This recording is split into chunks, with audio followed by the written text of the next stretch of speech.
أنا لو جيت نسمع يطلب السنين. On l'appelle la joyeuse ou encore la bien gardée ou la blanche, bien sûr. Elle s'étale un peu nonchalamment en bord de Méditerranée et au contrefort des collines du Sahel. C'est la plus grande agglomération du Maghreb, plus de 4 millions d'habitants et bien sûr la ville capitale d'un pays dont elle porte aussi le nom. Je veux parler d'Alger en Algérie. Une longue histoire, pas toujours tranquille, depuis le comptoir phénicien jusqu'à la colonie française qui s'est achevée dans la guerre et dans le sang. Alger et ses étés longs et chauds et ses hivers doux et humides, Alger et ses fils célèbres, à commencer par Albert Camus, qui travailla, qui écrivit, qui joua au foot aussi, et de Guy Bedos à Patrick Bruel, en passant par Marcel Cerdan, pour n'en citer que quelques-uns. Alger qui s'ouvre aujourd'hui au tourisme et qui en a toutes les potentialités. Un reportage, une découverte de Catherine Ax.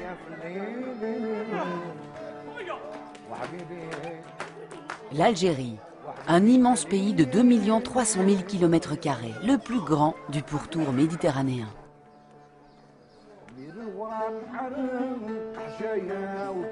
6 000 km de frontières avec la Tunisie, la Libye, le Niger, le Mali, la Mauritanie et le Maroc. Elle a aussi 1200 km de côte.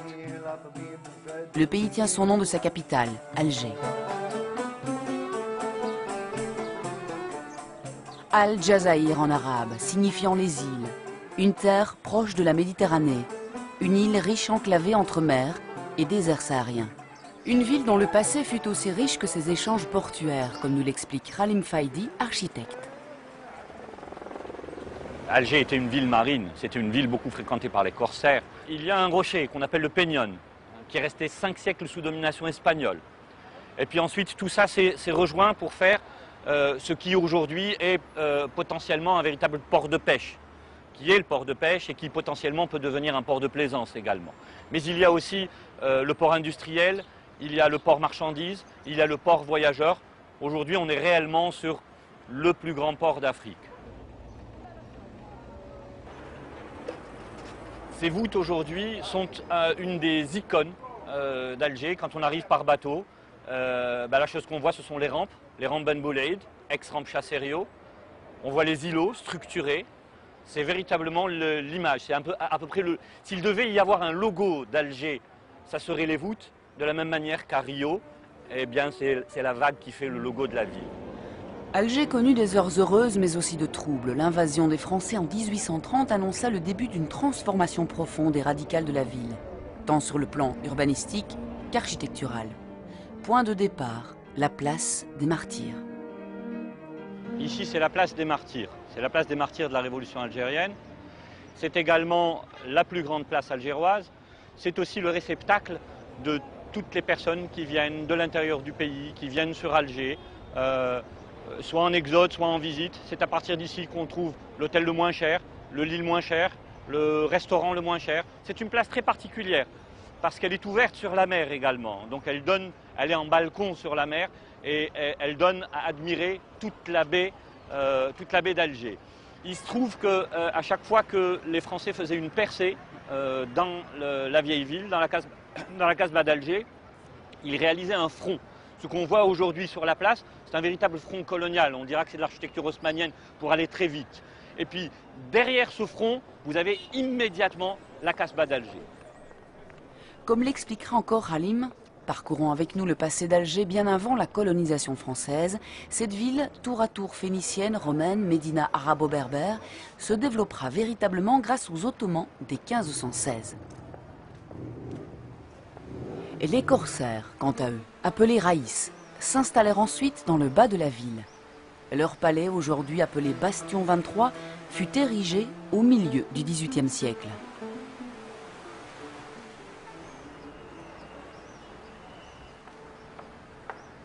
Le plus célèbre des corsaires, Barberousse, développera la ville en bâtissant une citadelle sur laquelle naîtra la Casbah. Une cité dans la cité qui descend en cascade pour venir mourir dans la mer. حنا وشكيت للسما يطول السيل. Dès le début de l'ascension de la Casbah, on s'enfonce dans les méandres de la vie algéroise. On se mêle aux odeurs, aux couleurs, au rythme de son marché populaire, installé juste à ses pieds. Ici viennent s'approvisionner les familles algéroises en épices, poissons, fruits et légumes. La clémentine sans pépins et plus sucrée que sa cousine mandarine, qui se consomme en janvier, trouve en Algérie le berceau de sa naissance, qui remonterait à 1892 dans les vergers du père Clément, non loin d'Oran. La nèfle et la date sont elles aussi très répandues.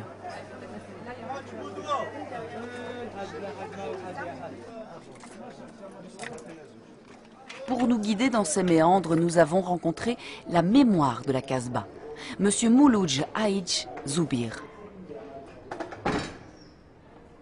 La Casbah d'Alger, c'est mon berceau, elle m'a vu naître, c'est mes parents, c'est mes ancêtres, et c'est tout le monde. C'est mon histoire, mes racines, et j'y suis jusqu'à présent. La Casbah, elle paraît très grande pour certains. Mais au fond, tout le monde se connaît. Et il y a même des alliances. Il y a même des alliances, des parents qui sont mariés, qui sont cousins, qui sont l'un habite en haut, l'autre habite en bas. Mais en principe, tout le monde se connaît. Celui qui perdait son père, il n'était pas orphelin. Du moment que le voisin devient automatiquement son père, il ne manquait de rien du tout. Et depuis l'exode rural qu'il y a eu durant la Révolution, à l'indépendance et pendant la décennie noire, ces gens-là sont partis. Il ne reste pas grand-chose. Et le peu qui reste ne se connaissent pas. Ils sont venus, tout le monde est venu d'ailleurs.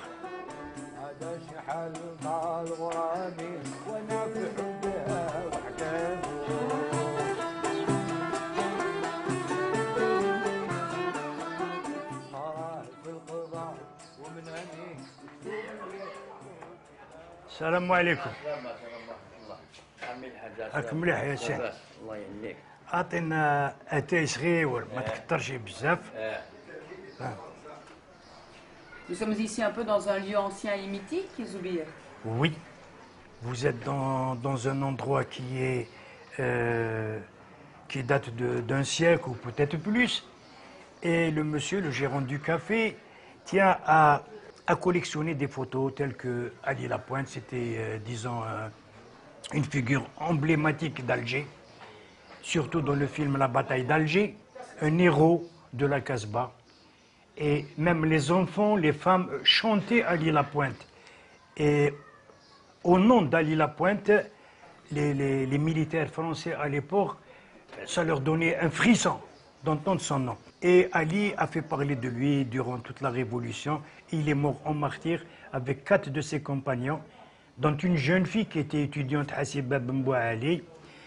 Le jeune petit Omar, c'est le neveu de Assef Saadi, et Bouhamidi. La 4e personne, c'était Bouhamidi. Voilà. C'était la fin tragique d'Ali Lapointe. Du nom de leur héros, les Casbadji ont nommé leur rue. Pas une d'elles qui ne fasse référence à un martyr de l'indépendance, car la Casbah fut le théâtre d'une résistance farouche. Lors de la colonisation, les Français craignaient cet endroit sombre et désorganisé. Ils changèrent les noms arabes en rue du Diable, du Lion, de l'Hydre, des Vandales. Aujourd'hui, les Algérois se sont réappropriés les lieux. Ils continuent à vénérer les jeunes héros, mais aussi les plus anciens comme Sidi Abderrahmane, en son mausolée édifié au XVIIe siècle en l'honneur du saint patron de la ville. Les femmes viennent y allumer des bougies et solliciter la bénédiction du saint homme. En tournant autour de son tombeau, elles font des vœux dans la Kouba. Les étoffes de soie côtoient les lustres offerts, dit-on, par la reine Victoria, touchée par la grâce des lieux.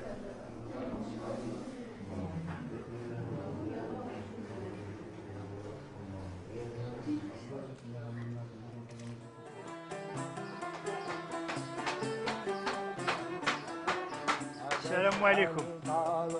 Khaled.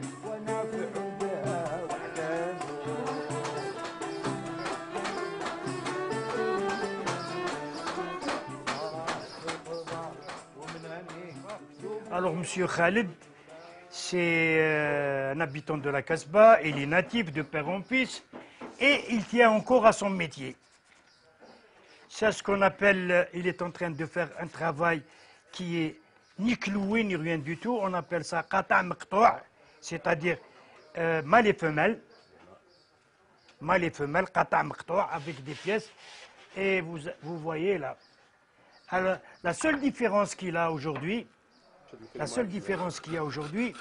c'est qu'il a quand même des machines. À l'époque, ça se faisait à la main. Son père, qui était là avant lui, faisait ça à la main. Il n'avait pas tout ce... Et M. Khaled, on doit lui dire merci, parce que tous les ans, il prépare une classe de 2 à 3 jeunes qu'il forme et qu'il leur donne le métier. Nous devons lui tirer chapeau et lui dire merci, malgré qu'il n'est pas payé pour. Ça se perd, les petits métiers dans la Ça se perd. Vous voyez ces jeunes-là à qui on donne ce travail-là.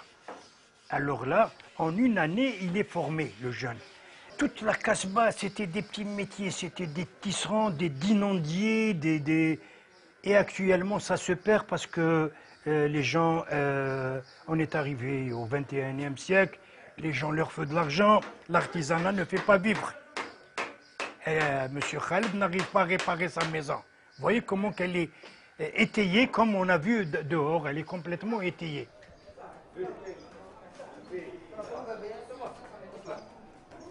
La richesse de la Casbah, classée patrimoine mondial par l'UNESCO, est principalement constituée par de vieilles maisons mauresques. Leur caractéristique, des grands murs aveugles et quelques petites fenêtres pour laisser entrer les rayons du soleil, tout en gardant fraîcheur et intimité. Cependant, l'état de conservation n'est pas bon. Les derniers occupants, arrivés ici par vagues suite à l'exode rural, l'indépendance de 62 et la décennie noire, ne prirent guère soin des maisons, n'ayant pas la culture kasbadji et vivant à plusieurs familles dans quelques mètres carrés. Les autorités algériennes viennent enfin de réagir en consolidant certaines maisons pour éviter leur effondrement en château de cartes. Quelques-unes, tombées déjà, créent cependant des espaces de détente et de jeu pour les enfants. Des terrains gagnés sur la promiscuité, chose rare, tant pour une Casbah qu'une médina. Omar, quelle est la différence entre une médina et une Casbah? Alors, la différence entre Casbah et médina. La Casbah, c'est une forteresse, c'est un genre de forteresse, elle est fermée par des portes et surveillée.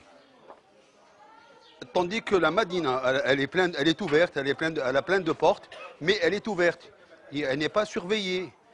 Il n'y a pas de contrôle. Pour l'étranger, par exemple, pour la Casbah, il faudrait qu'arrive à certaines heures, instauré bien sûr par le dey, il faudrait qu'il sorte de la cité, de la forteresse. C'est ça la différence. Ici, chez nous, à la Casbah, il y a 7 portes. Tu es contrôlé par 7 portes. Il y a la porte de la mer, il y a la porte de Bab el-Jdid, la porte de Bab el-Oued, la porte de Babazoun. Tout ça, ces portes, elles sont fermées le soir. Omar est la 5e génération d'une vieille famille kasbadji. Avec lui, nous poursuivons la découverte, derrière les murs cette fois, car il nous ouvre la porte de sa maison.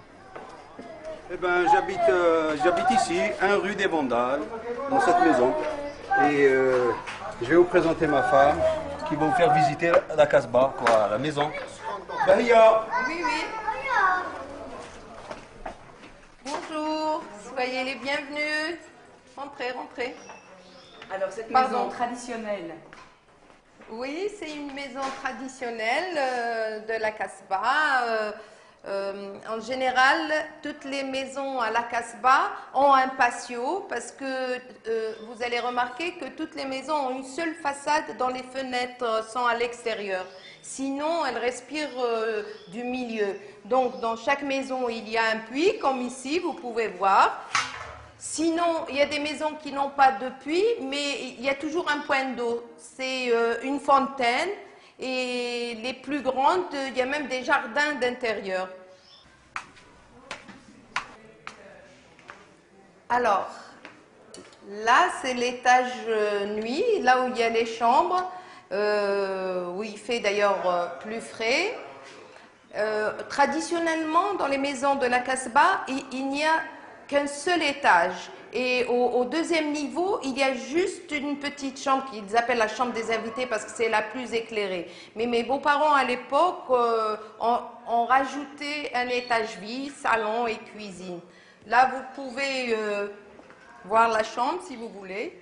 Ça, c'est ma chambre. Et de l'autre côté, c'est la chambre d'un de mes enfants. Mais c'est pas évident d'entretenir une vieille maison. C'est pas évident. Mais on essaye. On essaye de la restaurer avec les matériaux d'antan. Et une maison aussi bien restaurée, la Casbah n'en contient pas des dizaines. Mais les mentalités changent et l'on prend conscience que tout ce patrimoine, fer forgé, mosaïque ancienne, lustre, colonnade travaillée et tissus soyeux, constitue un trésor de savoir-faire depuis des siècles.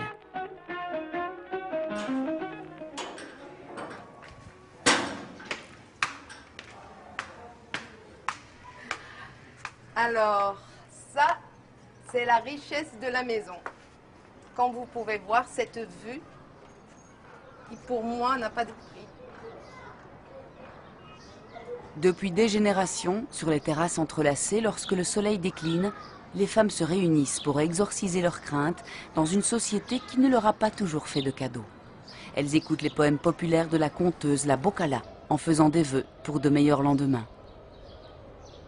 لو كان تطلع علينا كيفاش كنا كيفاش ولينا نتايا الهرب من الغمة والغبينة نتمنى تجينا تشوف القلوب القاسحة ولات حنينة والويدان الناشفة شربنا منها وروينا هذه رحمة ربي نزلها بعد كل تشطينا وربي يدومها لينا وعلينا آمين يا رب إن شاء الله.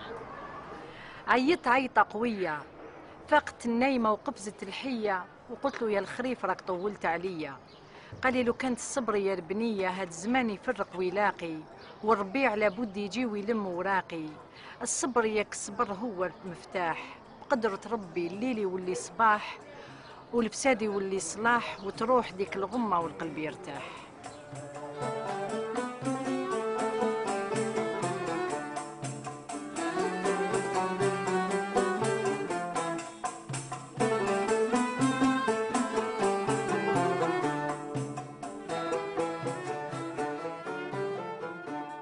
Des textes poétiques anciens, on en trouve aussi dans la musique shahabi. Très présente dans toutes les couches sociales lors des événements religieux, elle est un formidable vecteur de l'âme algérienne par la voix du maître El Hadi El Anka.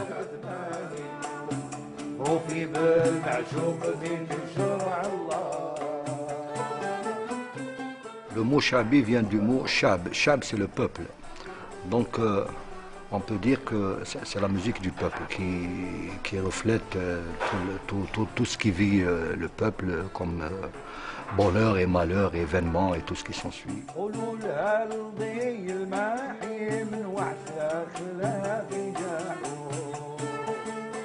Elle s'est différenciée de la musique classique andalouse qui nous a été importée d'Espagne après la chute de Grenade en 1492. Ils ont ramené toute leur culture d'Espagne, les grandes bases, les modes, les rythmes, etc. Et elle a été innovée par nos maîtres, et notamment mon père, Allah yarhamou, Haj Mohamed Lanka. Aujourd'hui, l'orchestre shahabi se constitue d'instruments précis. Ça veut dire la mandole qui est proprement, elle a été faite, elle a été commandée par mon père, que j'ai dit qui était l'innovateur de cette musique, et qui est devenu aujourd'hui un instrument impératif pour chanter le shahabi. Il faut la mandole pour chanter le shahabi, il faut la mandole, il faut le banjo, il faut le violon, il est faux. Et maintenant, si on veut s'étaler un peu sur les instruments, on peut aussi ajouter le piano, ajouter la guitare, le violoncelle, etc. Et pour ce qui est des rythmes, on a le derbouka et le tar. Le tar, l'instrument. Donc voilà en général les instruments qu'il faut pour faire la musique shahabi. C'est ici, dans ce musée national des arts et traditions populaires, que l'on ressent toute la richesse d'Alger. Le palais fut construit en 1572. Il est racheté 2 siècles plus tard par un ministre du Dey Hussein, qui le destine à sa fille devenue aveugle pour s'être, dit-on, trop regardée dans un miroir. Le palais accueillera même en 1860 Napoléon et Eugénie lors de leur séjour en Algérie, avant de devenir en 61 et jusqu'à ce jour le témoin de l'art populaire algérien.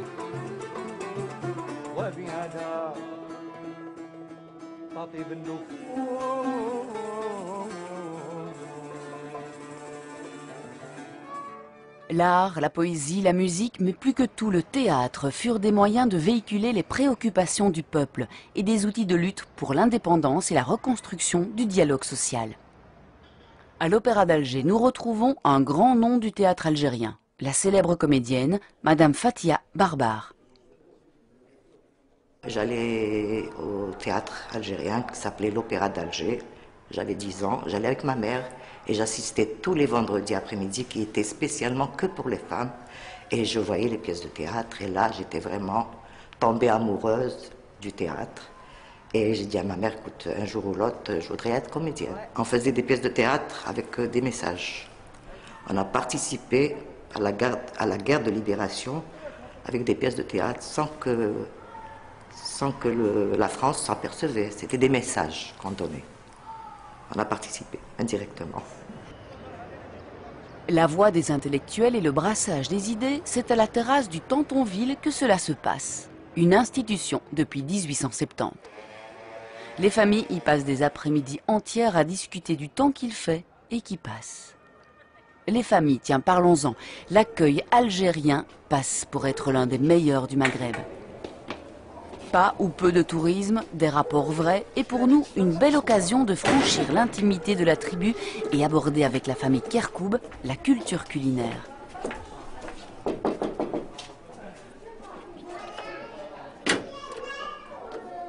Nabila, ça fait plaisir, dis donc. Ça va Karim. Ça fait un moment, hein. Ça va. Bravo. Voilà, on est en train de préparer le repas là. Nabila, on prépare le repas. Vous avez la friture des bourrecs. Voilà, on va frire les bourrecs pour qu'ils soient bien chauds. C'est une pâte qu'on prépare et qu'on laisse reposer. C'est à base de farine, et de sel et d'eau et un peu de gras. Et puis voilà, on met une farce à l'intérieur. Ici, il s'agit donc de la viande hachée et des épinards. Voilà, puis on met des œufs dessus. Par exemple, pendant le ramadan, c'est la chose par laquelle on commence, avec la shorba que vous allez voir tout de suite, qui est également une appellation d'origine ottomane, qui veut dire soupe. Et c'est la soupe nationale, très, très riche. Ici, c'est une soupe à base de viande et de blé concassé, qu'on appelle shorba, comme vous a dit, qu'on appelle shorba. Voilà, là, donc j'ai laissé, donc pour la fin, ce qui lui manque, c'est, attendez, ça, c'est de la menthe séchée, hein. Je vais prendre un peu de menthe séchée. Voilà, je vais faire ça entre mes mains. Alors nous ici à Alger, donc on met de la viande et de l'oignon. Ensuite on met un peu de courgettes qu'on coupe en tout petits morceaux, un peu de carottes. Vous voyez, donc on met quand même un peu de légumes. On met des pois chiches et des petits pois aussi. On met des petits pois aussi à l'intérieur. Voilà, quand on fait cuire ensuite, on fait donc bouillir de belles tomates rouges, bien rouges. C'est une affaire de femmes, on va dire à 90%, dans 90% des cas, c'est les femmes.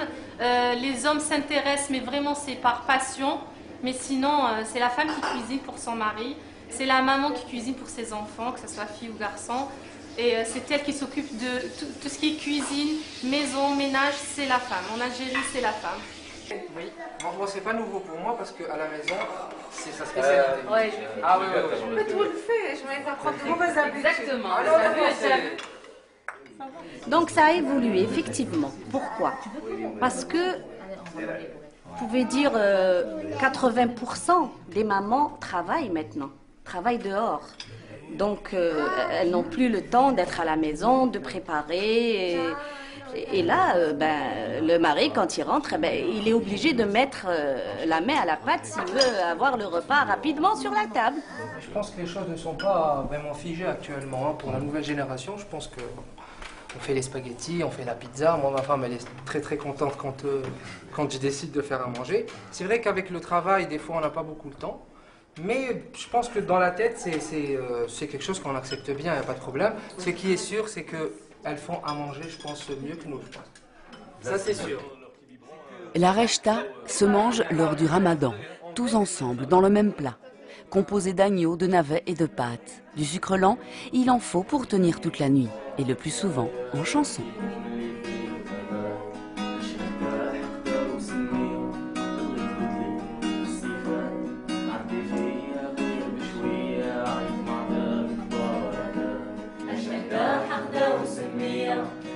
بدلي صفات تعبي فيا غير بشوية عيد ميلاد